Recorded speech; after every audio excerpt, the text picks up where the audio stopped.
So what we're looking at right here is on our dock we have the schooner Adventurous, and that's a local boat that does environmental stuff, environmental education out on the water. And behind it is an unscheduled appearance of the Hawaiian Chieftain, which is based out of Gray's Harbor and goes up and down the west coast. And we're lucky enough to be seeing it go by right now. So a tall ship is just when it's got the tall poles on it? Yeah, it's kind of an informal label. I mean, the tall poles, right? Yeah, so those are called masts. Okay. And tall ships generally are considered larger boats, approaching ships. So tall ships are sailing vessels that are big and have tall masts. Yeah. So it's basically a sailboat that's giant and for big, long trips. Giant sailboat. Takes a lot of people to sail, and they're great platforms for education simply because it forces people to work together.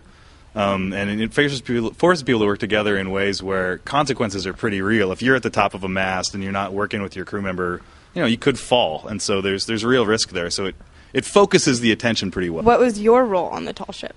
I worked on 2 tall ships. One was the tall ship Bounty, which is a 3-masted square rigger, and another was the Dennis Sullivan, which is a 3-masted schooner. And on both of those boats, I was the first mate, which is kind of the person who runs the boat for the captain and make sure the crew's trained up well and that everything's safe. I started out as a deckhand, and then just through experience, I just rose through the ranks. That's cool. So you have to work your way up. Yep, that's usually how it works. That's cool.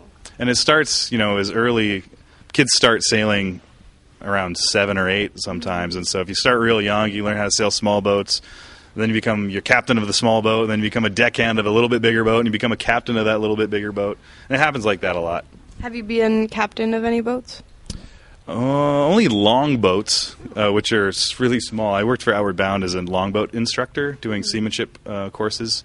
And longboats, we have a couple here in Port Townsend, and we use them out of the Northwest Maritime Center. And they're based after replicas of ships' dinghies, basically. So small boats that they pack around on these tall ships. And you can actually go camping on them, and Outward Bound did a lot of seamanship courses on these little longboats. 26 feet long, and 13 people would eat, live, and sleep all on board for a few weeks. Sounds like a blast. Totally fun. What do you mean that you love this town because there's so many boats?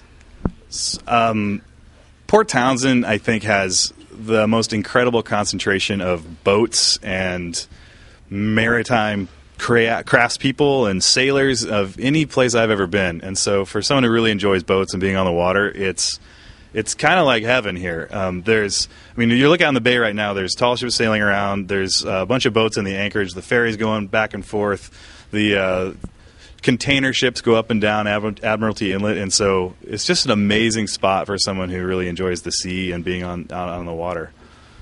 Looks like there's a little tugboat or something over there. How'd you get into boats?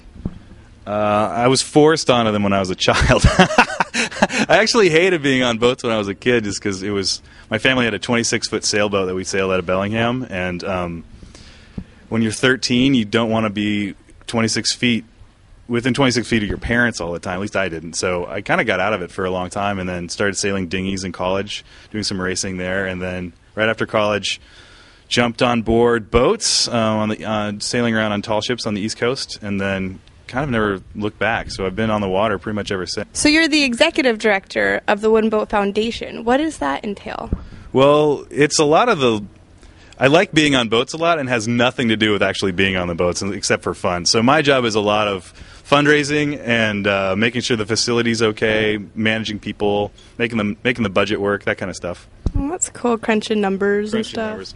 Handshakes and spreadsheets, that kind of stuff. Shaking babies. No, not shaking babies. No, you kiss babies. So you've been involved with the Wooden Boat Foundation some way or another for 11 years? Yeah, I started volunteering. I've lived in the area for a while, and so I've started volunteering a long time ago. I'm one of the people who would take people out on boat rides and stuff like that. So I've been doing that for a long time. That's really cool. Yeah, Casey was just talking about that people come from all over the world to volunteer at the festival. That's pretty sweet. What are you excited about at this year's festival? What am I not excited about? It's probably a shorter list. So there's a bunch of amazing boats, and probably more boats than we've had in a really long time, with a bunch of boats that haven't been here before. So that's always fun. Then there's also the boats that it's kind of like I said before, it's a little bit like a family reunion for me. And so I see boats and people that I only see once a year here. And so seeing them and kind of sharing and catching up on what they've been doing and what their boating adventures have been, that's always fun. There's addition to that, there's a bunch of great presenters that are showing up, renowned, world famous people pilgrimage to go see these folks. Lynn and Larry Pardee have sailed around the world half a dozen times or more. Wow. And have written a lot of books about their experiences and are here, and they're putting on a presentation. There's a new movie that's premiering here about the boat construction on the East Coast, and I'm excited to see that because it's kind of a new thing for us to do here. The screen they just put up, it's enormous. It's bigger than the Rose. That's crazy. Totally crazy. And there's great bands. It's always fun. It's just great. It's kind of like Christmas for me, you know. But I'm like on the other side of the chimney this year. And you don't have a beard. And I don't have a beard, right? Totally. You're a boat dork. So what does that entitle? What does that mean? So boat dorks, for me, that means, I work at a place that's all about boats. It teaches things that are all about boats. When I go on vacation, it's always on a boat. Usually I'm in a conversation with people about boats. It's kind of ridiculous. It's like I'm just a rabid fan of being out on the water. Mostly because I got that way because as an educator, I spent about 8 years in experiential education, and I just don't think there's a better way to experience the world or a better way to create really meaningful experiences for people where they can really learn and grow and become more confident people. So I'm a believer. If you have never been to the Wooden Boat Festival, why should you go? The festival's got really something for everyone who's at all interested in boats or being near the water. So it's a beautiful place to be. Point Hudson Marina is an amazingly picturesque spot right at the mouth of the Puget Sound. And there's going to be 200 plus boats here. There's going to be exhibitors of all kinds. There's kids boat building. There's something for wee ones.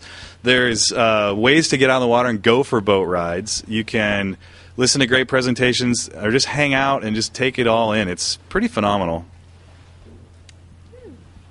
Thanks for watching. I'm Nina Jurczynski with Jake Beattie here at the Maritime Center. We'll see you at the Wooden Boat Festival.